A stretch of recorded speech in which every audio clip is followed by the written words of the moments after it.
So we're back with Homestretch, the art of finishing life well. And this week, we're in chapters 6 and chapter 7. And just as a recap for those who aren't familiar, Reverend Tom was born in 1941. He's currently 81 years old. And when he wrote this particular book, he was just retiring from 54 years as an ordained, settled minister. He led the church down in San Diego. Reverend Tom's the author of 24 books on personal growth, social compassion, and spiritual development. And so we're in chapter 6 and 7. Chapter 6, service. Paying our full rent.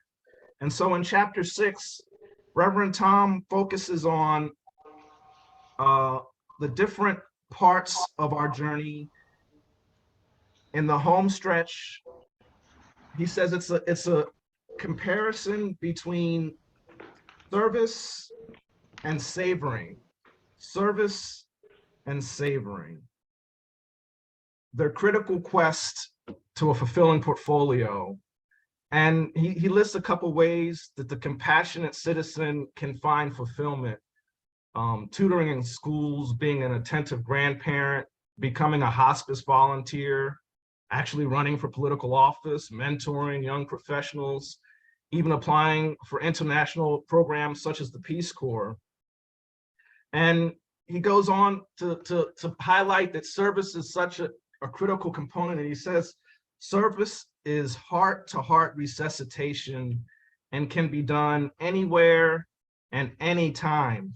And he points out for us some interesting things that Ram Dass, I don't know if you know the spiritual teacher Ram Dass, but he started the Siva Foundation, and it espouses 3 essential criteria in the holy work of the foundation. The first criteria is to do something to reduce suffering in the world. The second, grow in the process.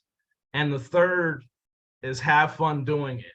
And so Reverend Tom is encouraging us to not get caught in what Erik Erikson calls in the 6th stage of human development, that stage of stagnation versus generativity. He's strongly encouraging us not to stagnate, not to get stagnant. So my first question that I'd like to open up and see if we can get a discussion going, and Pam is back. Welcome back, Pam and Dar from vacation. So our technology should allow us to get some feedback from the sanctuary. So my first question is this: how do you strike a balance in your journey? How do you strike a balance in savoring life and in serving? Does anyone in the sanctuary have something on in their journey, how they strike that balance between savoring and serving? Pam's going to bring the iPad around. Actually, she's going up to unmute the laptop for us.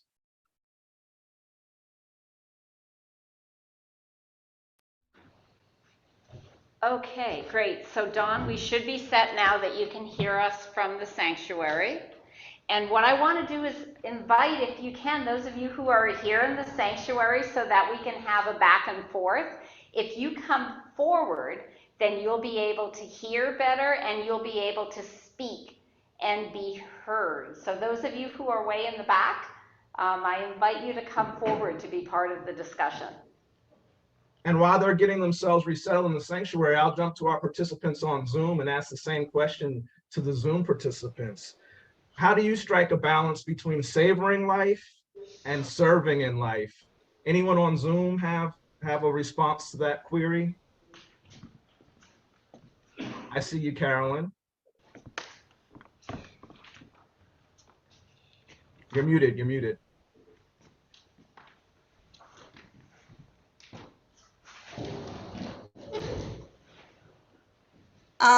My service actually is to my son and their 2 puppy dogs. As you know, or most of you know, my daughter-in-law has cancer, and they oftentimes have to go to Palo Alto, to Stanford Hospital for treatment, and they can't take the dogs with them. So I am their dog sitter. When they go on vacation, I am their dog sitter. So I really thought when I came here that I could volunteer at the local library, but I can't have anything that would interrupt my dog sitting. So that's what I give. Thank you. And how do you save her life? What do you do to save her life? You know, I save her life every day I'm alive. And I know it's not going to last forever, but I just enjoy living.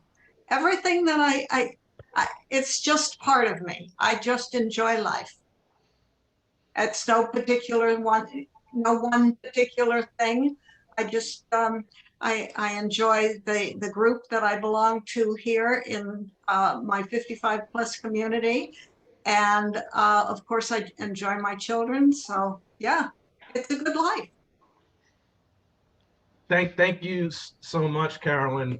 Back to the sanctuary. Does somebody in the sanctuary have something they can share with us about how they either savor and or serve in their journey? Hi, my name is Linda Frost. I wanted to talk about, can you hear me? Yes. Yep. Good. I wanted to talk about first Kathy Perry, the opening musical that you showed us. My sister recently sent me a card, and on it there was a picture of a sparkler, and it says, "You are beautiful, brilliant, and a bit of a fire hazard." I liked it a lot. So I thought of that while Kathy Perry was singing our opening hymns this morning. Anyway, I give service, try to, by Parkinson gets in the way, but my service primarily is just to serve my husband and to be at home in Laguna Woods, which where we moved to. And I save her life now. I did not for a long time when I first was diagnosed with Parkinson's, because I thought it was the end of everything as I knew it. It has been, but it's also been a great opportunity to learn about myself and others around me. Thank you very much, Don, for doing this. Oh, thank you so much for sharing that with us, Linda. Anybody else in the sanctuary have a thought or a comment to share? Go ahead, Harry. Can you hear me? Yes. Yes, sir. I don't often think of it in this context, but I have a weekly radio show I record at home. It's a DJ show, so I play songs for people. And I've been doing it about 12 years, so I have lots of songs I've collected. I'm always finding new ones. And each of them, often they have a message. And I try and share that message with the people. And that's the service side. I mean, for example, Sinead O'Connor died a week ago, and I found her one of the most intense singers I'd ever heard. So I played one of the songs by her and commented on her impact on me. So that's kind of the service, is I share the music I love, and I also try and state whatever truth it has for me. That's the service. But the joy is, I love these songs. So every week, I spend an hour or two selecting and then listening to my favorite songs, country music, pop music, anything. But it's my way of sharing joy, and I always tell the audience, I hope these songs, I hope some of them reach out and grab some of you the way they do me. So that's what I do, to share and to enjoy. Wow. I want to get on. Well, I know. thank you so much for that share, Harry. And you got to get us a link so that we can hop into that radio show and participate. And I see Candy is moving. So Slowly but surely. so Candy, what do you have for us? I wanted to kind of repeat what Carolyn said. I guess I feel like I've been a saver of life ever since I've been born in certain ways. And I love, this has been difficult for me being a bit handicapped because I'm used to caring for other people. So that is always a joy. Joining this community, I initially did that to also serve, and I like it. Really, there's a big joy in helping to feed the folks out at the ASL, the alternative sleeping location in the canyon. I've been doing that for many, many years, since they used to be at the beach till now they're at the ASL.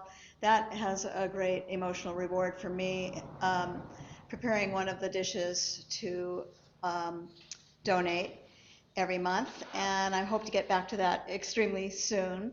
It feels really good to be back in the sanctuary. I feel connected to the people who come here, and I also serve with music. My profession is booking live entertainment, and that feels really good to present bands and musicians that I find appealing to many other people. That's been serving me for several years as far as my career goes, and I'm still doing that. So I'm hoping to get back in the human race here and serve a little more. You look very, very much back. Very much back. Thank you. Yeah. And now I'll pop the question back to the people on Zoom. Is there anybody else on Zoom that can share how they savor and serve? Oh, welcome back, Dr. Ross. We missed you. Well, I Go say, ahead. oh, okay. Go ahead, Jean. Go ahead, Jean. Oh, I savor life every day. My health is not as good as I wish it were, and I would really love to come to fellowship if I can get someone to start bringing me. But I do enjoy and savor every day. I'm a reader, so I read a lot and do a lot of other things. But anyway, I'm just lucky to be alive. Well, thank you, Jean. We're coming to you, Dr. Ross. I get unmuted. Thanks so much. It's wonderful to be back. During my 3 months in San Francisco, I attended the San Mateo UU Church, and they were so welcoming and loving, and it was just wonderful. I often call myself, when I am away from home church, that I'm sort of a UU pilgrim. Wherever I go, I always go to the UU church, and wherever I am, and they're always so different.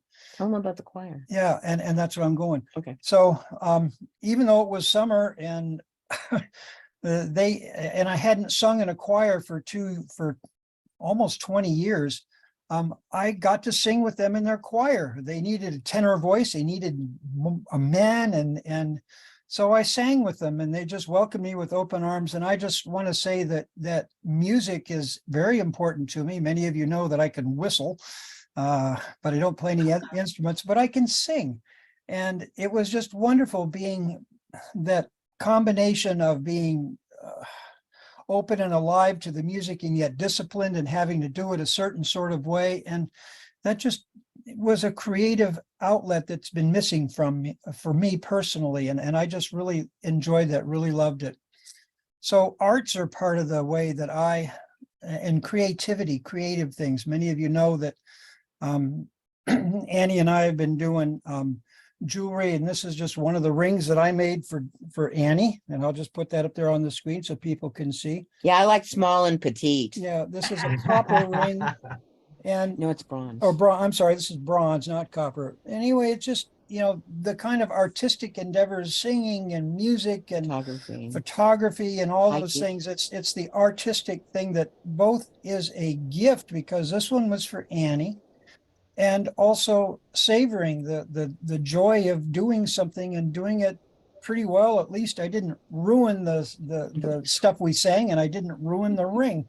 So that's just part of it. And last thing, I will also say that, as many of you know, going up into our camp, Divinity Pines, and being in nature is wonderful. Wednesday, Annie and I are going to go up for the adult summer camp. And my friend, Reverend Tom, is going to be there doing his workshops and stuff, as he always does. I'll be able to sing with him, and he plays his guitar on the porch of the lodge, and I just can't wait to get back to there. That's both healing and savoring, to go into nature, to be with good, deep friends. And that, I'll shut up. And he won't say it, but I will. He's been working up in a methadone clinic and he serves those people so well. He gives so much of himself to other people. His goal in life is to help people. And it doesn't matter if you're a homeless person on the street or a senator. If you need help, he's there to give it. And it's one of the things I most love about him. Well, thank you both. Thank you both. Anybody else on Zoom have a thought on savoring and serving? Noreen. I will say something. Oh. Before we come to Noreen, we're coming to you. Give me a second, I will get there. Go ahead, Marcia. It's very nice to see some folks I haven't seen for a lot of years. Jean Paris, lovely to see you, and Carolyn and Oakley. Been a long time. I live in Laguna Woods, and one way I serve is to deliver Meals on Wheels to people who are shedding. I started that during the pandemic, and I've done it for more than 4 years now, every week. And it's just sometimes I'm the only person that the shut-ins see every day, and so nice to bring them a gift of food and say hello. And then I, like Jean, I'm a big reader. I've been co-chair of our church Orange Coast fiction book group for lots of years, and I savor life by reading fiction. I think Jean does too. She and I used to borrow books back and forth. Anyway, and I too just really, really enjoy life, try to keep a happy balance between serving and savoring, put it that way. So thanks for letting me join you today. Thank you for joining us. Thank you for sharing. And we're coming to you, Noreen. You're muted. Okay. I'm savoring. This is a beautiful natural environment in Nicaragua. That always lights my fire. I savor nature. It's very gratifying. Also, I'm painting now, and that's great. And I'm making more of a social effort here in Granada because it's a smaller fish bowl and people are really available. So that's kind of cool. We're going to Managua tomorrow for a movie event, and all that's really cool. In terms of serving, you all know I used to spend a lot of time helping the Missionaries of Charity here. It was a wonderful thing we were able to do. Those sisters, the nuns of Mother Teresa, had a soup kitchen. They took care of children after school and a daycare, and they housed girls who were from abuse situations, girls from all over Nicaragua. And they've had to leave the country, so they're no longer here. And it's like I was a little sour, like, okay, I'm just going to sit home. But I find that I've been doing stuff on a smaller scale, and it's just the same.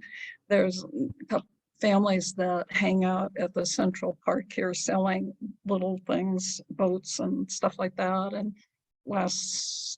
on Monday, we took a boat out on the little lake, around the little islands here. These kids, this guy said he'd lived in Granada for 40 years and never been on the lake. So it was very gratifying. There were about 6 little kids that were excited. They're monkeys and birds. And so on a smaller scale, it's just fine. Maybe that's what I do in the golden years. It's gratifying and I'm savoring it. Good. Thank everybody for sharing their insights and their experiences with both savoring and serving. And then Reverend Tom takes us into the next chapter, summation, getting to the essentials. And he opens it up with a quote from Henry David Thoreau. Simplify, simplify, simplify. See, life has Um, ends. and it's interesting because one of the shows that I watch on TV is The Marvelous Mrs. Maisel. And in the last season of The Marvelous Mrs. Maisel, her father, he's a professor in New York City at one of the Ivy schools, I think Columbia. And he's at dinner with his professor colleagues, and they're all nearing retirement. And one of his colleagues talks about how him and his wife have curated this beautiful living space with all of these little treasures that they found from all over their journeys in the world, and how it's perfect and how he loves it. And he has a meeting with his kids, and they don't want any of it. They don't care anything about it. And he says that his life was pointless because everything that he cared about, they didn't care about. And one of the things that Reverend Tom talks about is how we have to go through and to leave all of our stuff, all of our belongings and everything uncurated, unstreamlined, and unsifted through is actually not a gift at all. So one of the things he points out is that he rid himself of 80% of his books, 60% of his files, and 40% of his professional collectibles upon his retirement. And it was just a paring down. And he also talks about in the first half of the chapter that the same paring down is essential in our activities to get to the essentials. And then in the second half of the chapter, he does an exploration and an emphasis on an instrument called an ethical will. And the ethical will is a communication that's sent down from an elder to the next generations. And it's not a life story. It's not everything that you're about. It's the essentials. It's your essential beliefs. And he points out that this is something that comes from the Jewish tradition and dates all the way back to the Torah, when the elder would give the wishes and the blessings to the next generation. And I didn't know this because I haven't read all of Reverend Tom's books, but his very first book was actually an ethical will that he wrote to his children, who were all living at home at the time that he wrote that in 1987. And it was entitled Generation to Generation, Passing Along the Good Life to Your Children. And then what he does for us in the last pages of chapter 7 is he summarizes that ethical will into 3 pages. And it's the essentials of what he thinks are important for his children, Chris, Jennifer, Russ, and Aaron. And it also applies to his grandchildren and all of their children as well. And I just thought this was interesting. He closes out the chapter with saying, as a kid, he had 3 goals. He wanted to hit like Ted Williams, play the trumpet like Harry James, who I don't know who that is, and write like Ernest Hemingway. So I'm showing my youth and my age. And he says, sure enough, after years of hard work and sacrifice, he can hit like Harry James, play the trumpet like Ernest Hemingway, and write like Ted Williams. And I thought that was just a funny depiction of how life often turns out. Although I think he might write a little more like Ernest Hemingway than he's giving himself credit for with those 24 books. So I open this question up, and we'll go to the sanctuary first if there's any thoughts on it. So many of us are in the home stretch. I'm in the home stretch of my work life, and I too am trying to simplify and find the essentials and find what's most important, especially since my time has been challenged with the requirements of Starr King and pursuing my Master of Divinity. So going back to the sanctuary, what is it that you've done in that Ernest Hemingway quote of simplify, simplify, simplify, either in your space or in your behaviors? What do you have for us? Anyone in the sanctuary?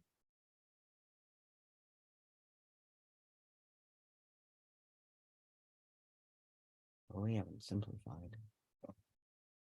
What is that My one? spotlight will not replace. Why not?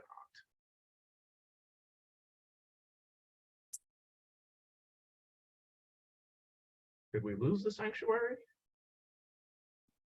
It's back. Dawn, we're kind of on Wi-Fi from the sanctuary, so you might want to start I see we're having problems with Wi-Fi in the sanctuary. So we'll go to the people on Zoom. Give us some examples or some insights into how you simplify. Anyone has something they can share? Carolyn, what do you have? Dawn from Laguna Woods up north. How did you do That's that? exactly right. When you are paying to move your things and paying to store them for 2 months before you can put them in, and it's a lot of money. Every single box costs something. So you know, there are times when I open a cupboard and I say, oh, darn, why did I give that away? But for the most part, I'm glad I did. Yeah, so I'm really pleased that when I do go, it'll be easy for my son to clean out my place. And I think of him because I know he doesn't want any of it. But, you know, does anybody want any stuffed parrots?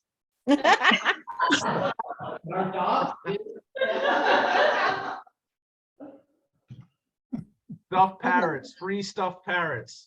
Anybody else? They can't be sold because they're what?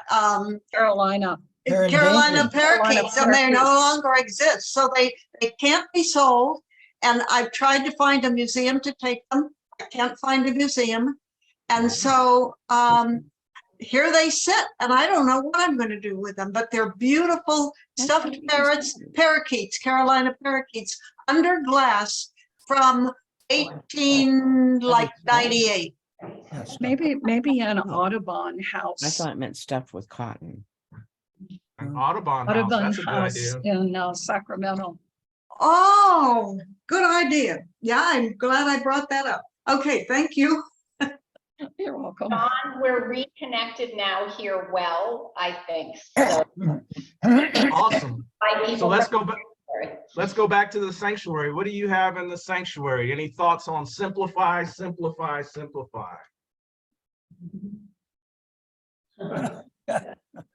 Nobody's simplifying. Nobody's simplifying in the sanctuary. Linda. Oh, candy. Well, So Say anything.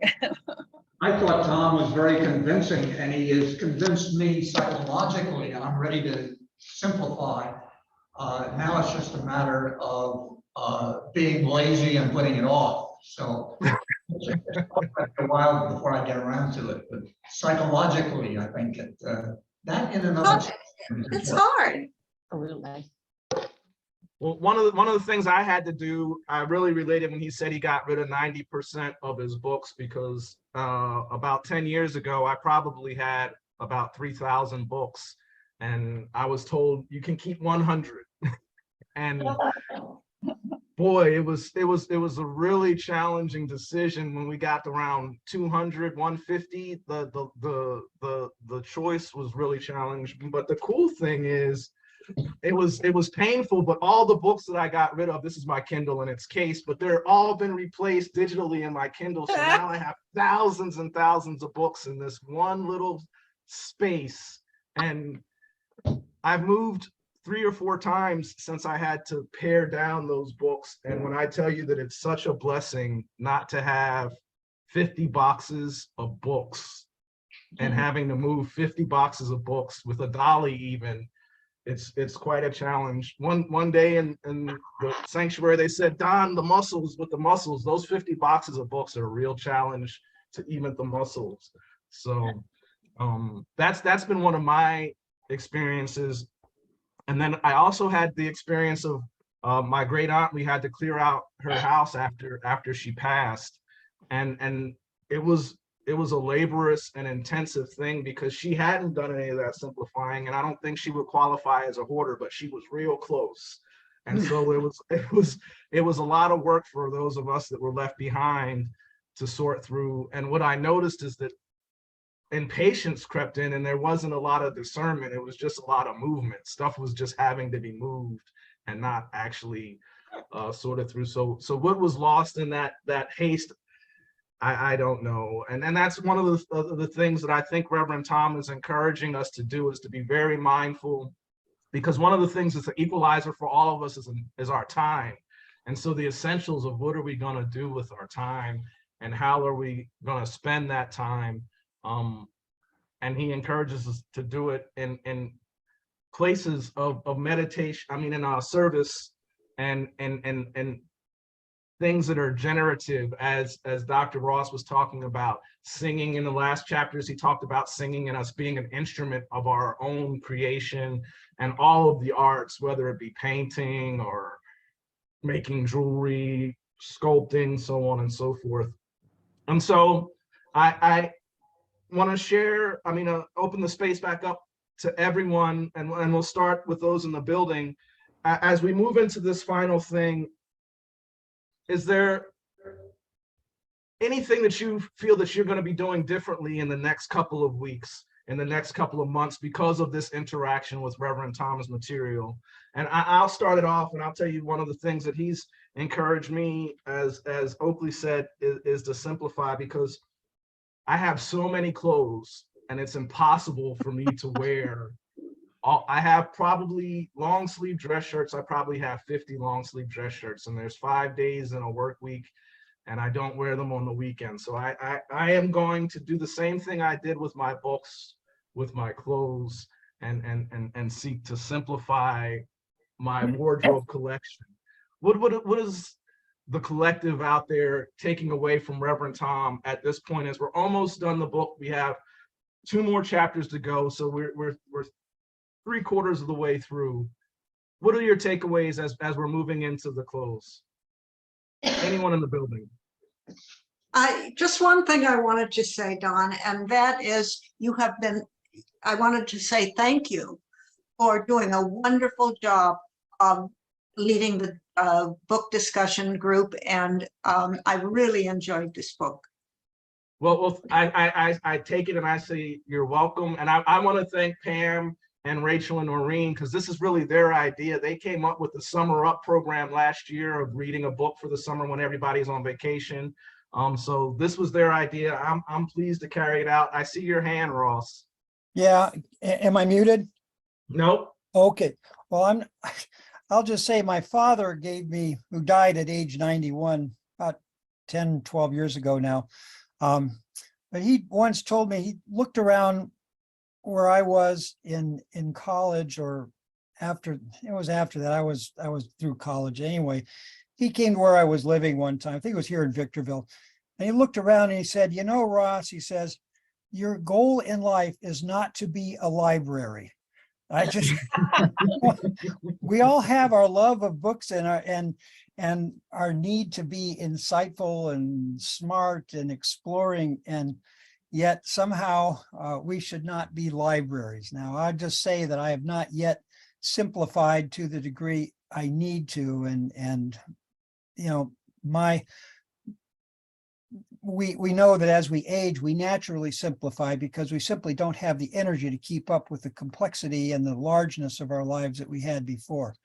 And so, you know, we get hung up in this hanging on to things that were appropriate for a different stage in our life. And I think that's part of coming to terms with our ends, which is his last book that I'm reading now. And that's part of, we have to grow our desires to match our abilities. And we're all stuck about 10 or 12 years ago in our capacities. And I'll just leave us with that.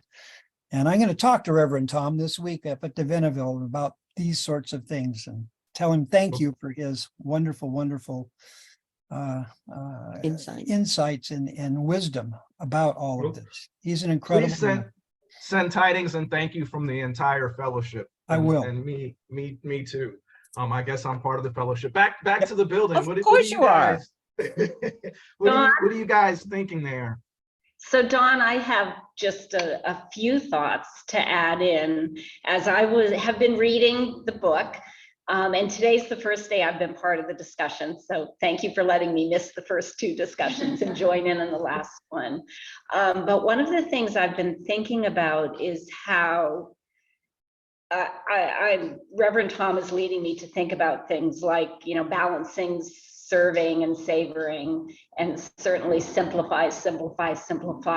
But I think in writing this book, he's not only speaking to individuals about what you might do, but he's sort of laying a groundwork for how we can talk with each other and how we can talk with the other people in our lives about these topics that are sometimes pretty challenging. In my own family, I would say the simplify part is hard, because you're not only simplifying your life, but you have a life that's entwined with other people's, and you have different ways of approaching things. And so one of the things I've been appreciating is just the way he's laid out a model for having these types of challenging discussions with our life partners or our other family members. And so Ross and Annie, I'm thrilled you're going to be seeing Reverend Tom this week. Send him our love for sure. And that piece of it in particular, I'm just so grateful to him for, and then also for this discussion group. Any final thoughts from the building? Going once. I think we do. I think Linda has a final thought for us. The smart hat is moving. The smart hat's coming forward. Smart hat is here. Oh, Take it, Linda. from Laguna Beach to Laguna Woods when I found out I had Parkinson's. And so simplifying has become our standardized way of life. I share with Dawn the love of clothes and of books with Oakley.